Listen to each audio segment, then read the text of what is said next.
મોરબી જિલ્લા પોલીસ અધિક્ષક મુકેશ કુમારના માર્ગદર્શન હેઠળ માળિયા તાલુકામાં મિશન માળિયા અંતર્ગત પોલીસ દ્વારા સઘન કોમ્બિંગ ઓપરેશન હાથ ધરવામાં આવ્યું હતું।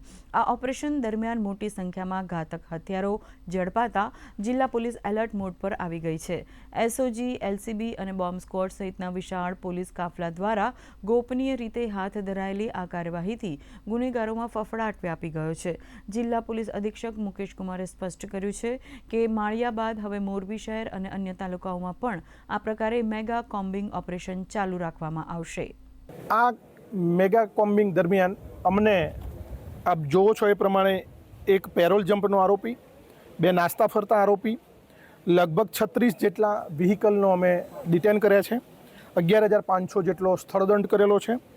पीजीवीसीएलना 3 गैरकायदेसर कनेक्शन पण अમને प्राप्त थया छे। तो पीजीवीसीएलना अधिकारीओने बोलावी एमनी पण આગળની કાર્યવાહી અમે કરાવી છે અને લગભગ એમના સર્વે મુજબ 8 લાખ જેટલો દંડ થશે। અને અન્ય એક ડુપ્લિકેટ સોનાના બિસ્કિટ લેવી એની આગળની પૂછપરછ અમે કરીશું કે આનાથી કોઈ આવી જ રીતે સોનાના બિસ્કિટ કોઈ ગેરકાયદેસર રીતે ચીટિંગ કરેલું છે કે કેમ, તો એ આગળની કાયદેસરની કાર્યવાહી કરવામાં આવશે।